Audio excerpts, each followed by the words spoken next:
As I shoot exclusively with film, I print in a traditional wet darkroom onto light-sensitive photographic paper. Like film, these prints consist of tiny particles of real black metallic silver suspended in a gelatine emulsion, and they have a depth that ink on paper prints don't have. This is a print map, a light print to show all the tones available on this negative, and these are my markings as to how I want to interpret that in the final print. Now these markings are to show that I want to darken the sky progressively down but allow some light radiating up from these illuminated hothouses. And I'll be darkening down the foreground, and I'll be lightening this spillage of light onto the grass by running something here to hold the light back during the exposure so it's lighter. I shall then want to darken quite a lot on a low contrast grade, that'll be a yellow light, these two areas to burn in some tone so that when I tone it, this picks up a little bit of yellow from the toner.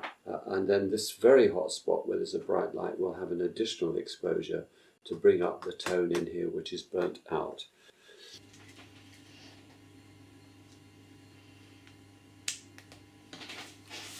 The selection and the preparation of the negative to remove all the dust and static charge is worth spending a little extra time on at this stage.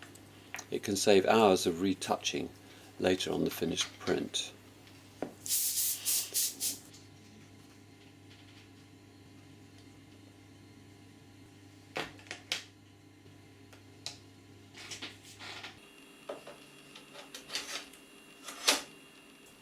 The enlarger projects the negative image onto an easel where it is composed and focused, ready for printing.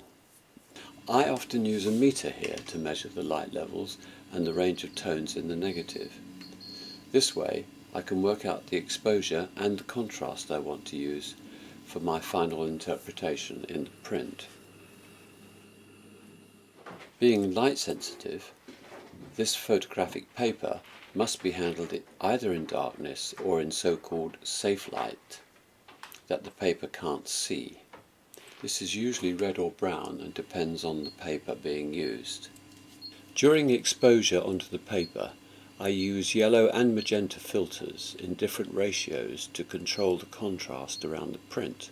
The paper emulsion sees the yellow as low contrast and the magenta as high contrast. Then, using cards, my hands, or little dodgers on wire, I hold back the light to areas I want to print lighter or at a different contrast, and I add more light where I want the tones to be darker. Flashing the paper with a carefully measured tiny amount of white light can sensitize it to light without itself recording a tone. And this can be a really useful trick when printing in dense highlights, like the bright lights inside these hothouses. The paper now goes into the developer, and this is that magic moment that anybody who has been in a darkroom always remembers, when the invisible latent image slowly reveals itself as the developer turns the invisible silver salts into grains of black metallic silver.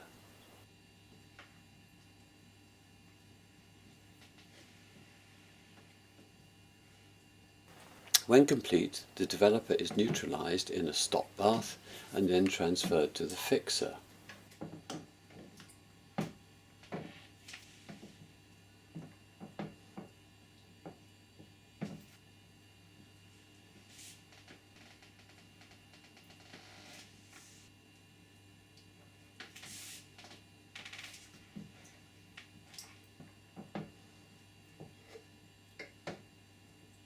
The job of this fixing bath is to remove all the unused but still light sensitive silver salts and make the print light safe.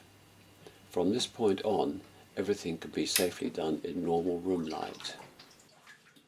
This is the first chance to properly inspect the print for flaws, exposure, contrast and compositional balance, which is often best done with the print upside down. Although it will have been based on previous test prints, the print always looks lighter when wet, so if it looks just right here, it will dry down too dark.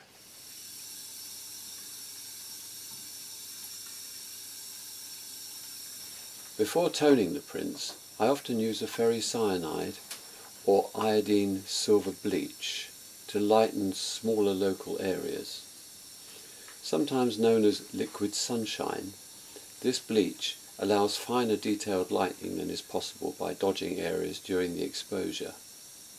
This does require some considerable practice, as it can easily ruin a print.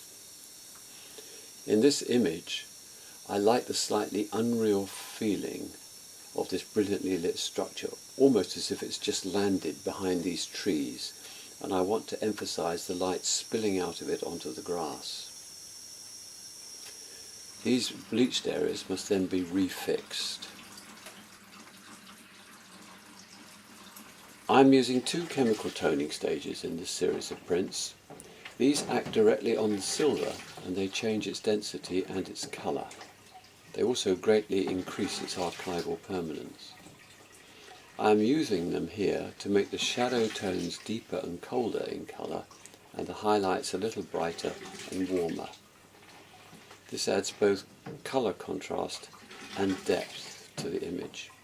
After a pre-toning bath, the first toner is selenium, which stains everything except the print. It converts the silver into a dense, highly stable silver selenide compound.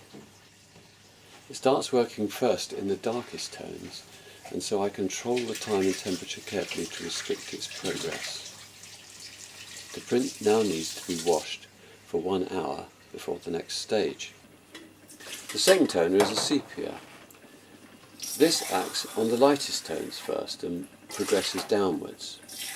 It has 2 stages, a yellow bleach stage and then the toning stage, which changes the black silver to a brown silver compound. The exact colour of this brown depends on the ratios of the chemicals mixed up. Because the bleach always acts more than the eye can see, I always time this carefully at a controlled temperature and dilution to precisely limit how far the colour extends.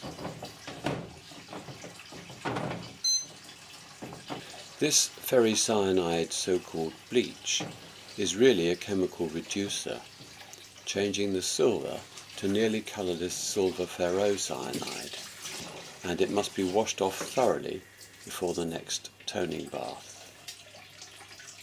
This sepia toner changes that ferrocyanide to a silver sulfur compound, just in these bleached light tones.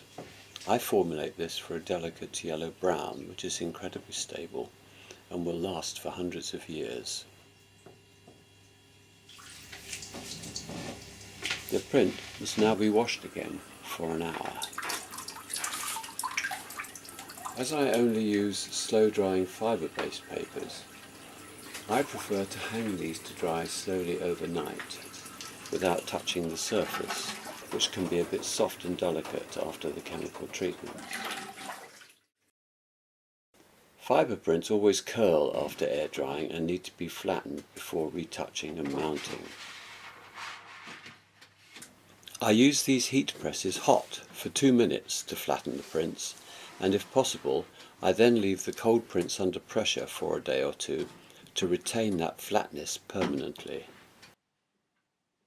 Despite the best efforts, there are usually some enlarged dust spots visible on the prints, and these must be spotted out manually with archival dyes blended to match the print colours. This is another skill that needs quite a lot of practice.